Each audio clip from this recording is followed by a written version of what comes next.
Do you remember when the Chicago Bulls were literally the scariest team on the planet? From championship number 6, Jordan, open, Chicago with the lead! 5.2 seconds left, Michael Jordan running on fumes with 45 points. At the end of the game, you gotta get it out of his hand. Yeah, well, after 28 straight years of the worst front office decisions, those 6 championships the Jordan-era Bulls fought for feel like ancient history. Now the Bulls are a team that wins 31 games and loses 51 games straight for 4 years, with a front office that cycles through head coaches like they're changing clothes, and a track record of watching every single star either burn out or run for the hills. Done a damn thing in a decade. I'm sick of the Bulls. Chicago's a phenomenal city. A great sports town. They deserve better than what the hell the Chicago Bulls have given them. Mr. Reinsdorf, I'm talking to you. But this summer, they did not just draft another random prospect to waste. They handed the keys to Caleb Wilson, a 20-year-old rookie out of North Carolina who walked right into Summer League and put up 23 points, 7 rebounds, and 2.5 blocks a night, a number none of the other rookies even sniffed. Not Cam Boozer or Darren Peterson did what this kid pulled off. Wilson back on the ball, defended by Matt Cleveland. Wilson explosive! So the question is, did the Bulls actually pull off a real reset for once in their lives, or are they about to waste this star like they did with the others before? Well, you're about to find out the answer to that question. Because if you think this is just another standard Chicago rebuild that implodes by December, wait until you see the actual moves they pulled off this summer. This franchise is about to flip the entire league upside down. But before we get into what this front office just did, you have to understand what they had to crawl out of first, because it has been the messiest 3 decades any team has had in the league. Think about what actually happened the second Michael Jordan walked out of the building. Sure, after a player like Jordan leaves, most teams need like a couple of years to rebuild, right? Well, apparently not Chicago. They stepped right into a 28-year run that turned one of the richest franchises in sports into a joke.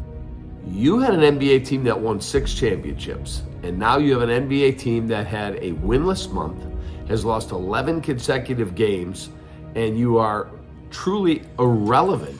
First, you had the immediate post-Jordan mess, where management thought drafting Tyson Chandler and Eddie Curry straight out of high school was the right move. And this was right before Jay Williams tragically lost his career in that motorcycle accident. Then, by some absolute stroke of luck in 2008, they got Derrick Rose. The dude wins MVP at 22 years old, starts selling out the United Center, and giving the city its first real pulse in a decade. But what do? Instead of getting him actual shooters and spacing, the front office rode him into the ground until his knees completely gave out under the weight of an empty roster. That's not bad luck. That's just pure organizational malpractice. And the Garpax era somehow managed to lower the bar even further. I remember him trading Jimmy Butler on draft night for a package of spare parts that set the franchise back half a decade. And then they had the audacity to waste Zach LaVine's prime years on a roster that has zero business playing competitive basketball. Add in the Jim Boylan situation where players were literally rebelling against basic practices and watching LaVine drop 40 points on a random Tuesday night while playing alongside zero defensive help. Yeah, things were really bad. So bad that by the time every single star either burned out or left the team, wearing a Bulls jersey was not a flex anymore. It was a huge red flag. Every incoming draft prospect knew they were walking straight into an organization that was designed to chew them up and spit them out. And you would think after 28 years of watching elite talent turn into cautionary tales, this front office would just throw their hands up and run the same garbage back. Right? But here's why every other team in the league should worry about the Bulls next season. Because they actually did something different this time. They built a real safety net before letting their next star come in. And the way they put the supporting cast together changes everything. Because the thing about bringing in a franchise savior rookie like Caleb Wilson is that he cannot walk into a dumpster fire and be expected to fix 28 years of failure all by himself. Just like the top contenders build a specific setup for their franchise cornerstone, Chicago's front office actually looked at their own roster and figured out what they were missing. They needed a primary playmaker to keep the ball moving, an athletic wing to absorb defensive attention,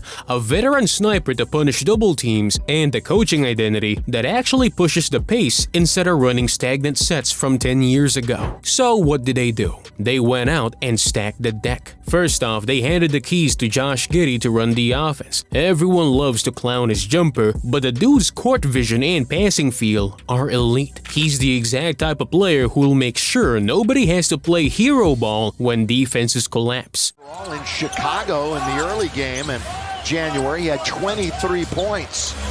Giddey, the shot put is good for a triple. Then you've got Buzelis heading into his third year, finally giving this team a legitimate wing who can put the ball on the floor and take the heavy defensive attention off the paint. For once, the front office actually developed a lottery pick instead of trading him away or letting him rot on the bench. And instead of letting a 20-year-old rookie carry the entire scoring load, as they've always done, management brought in actual veteran shot creation and spacing by getting Norman Powell on a team-friendly deal. So defenses can't just load up the paint anymore. Under Tiago Splitter, the whole playbook changed. Gone are those dead, stagnant sets from a decade ago. Splitter wants to push the tempo and run, which completely unlocks an athletic, high-flying frontcourt. When Giddey's probing the pick and roll, the floor is actually spaced out, and the team is pushing the pace. Every single drive collapses the defense and leaves guys wide open on the perimeter. And right now, after watching what this kid pulled off in Summer League, Caleb Wilson is the exact guy burying those shots before the defenses even know what hit him. But wait, before we get to what that kid did in the Summer League, we need to talk about what could go wrong for the Bulls next season. Because let's be completely honest for a second. If you look at what happened at North Carolina, the medical issues are right there in plain sight. Caleb Wilson only played 24 games before a broken hand, and some in February completely derailed his freshman season. So asking that same 20-year-old rookie to step in and reverse 28 years of losses when he's never even played a full collegiate season is a massive high-stakes gamble that nobody in the front office wants to say out loud. And then you have to look at the physical reality of the league. Standing 6'10" is great on paper, but when he's lining up against seasoned NBA fives who weigh 260 pounds of pure muscle, those drives into the paint are gonna feel a whole lot different than they did in college. Summer League's one thing, but getting hammered by veterans who eat rookies for breakfast is a whole other conversation. He's using to come off of those screens to get that easy jump. Hey! Wilson! Sir!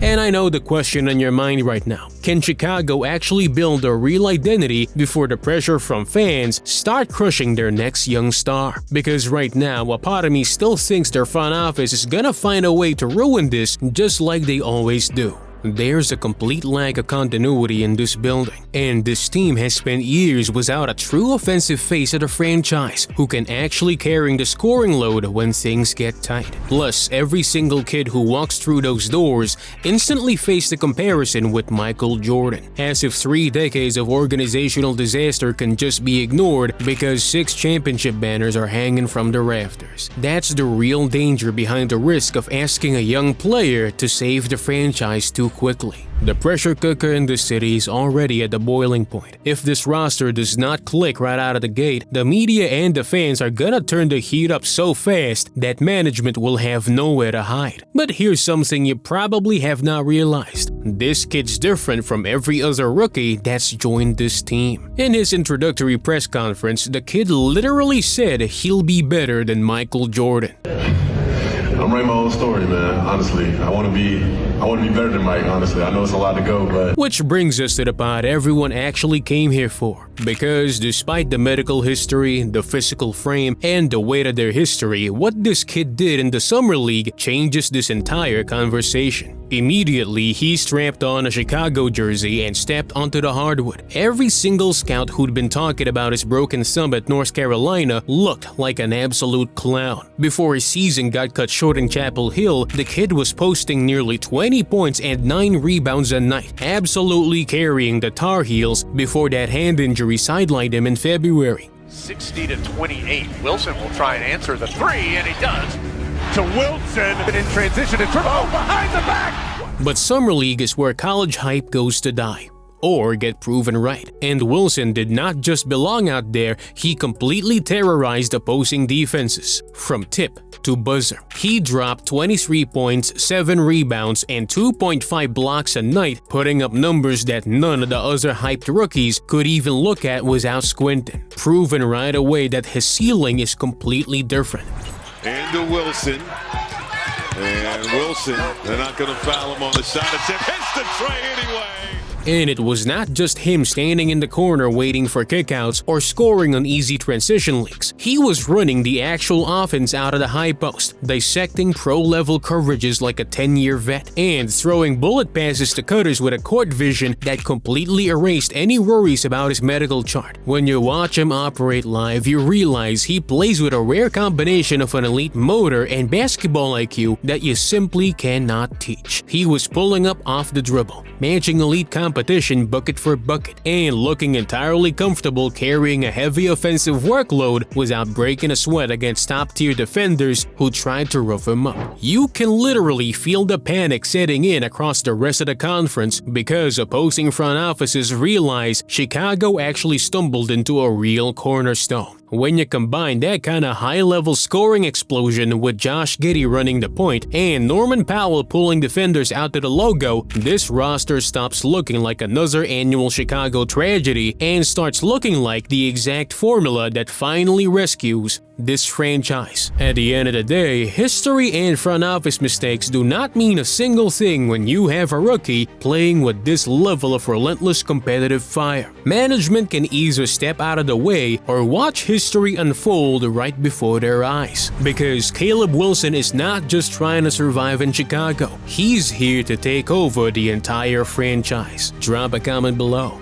Are the Bulls finally back, or is this another trap? Thanks for watching. Hit subscribe, and I'll see you on the next one.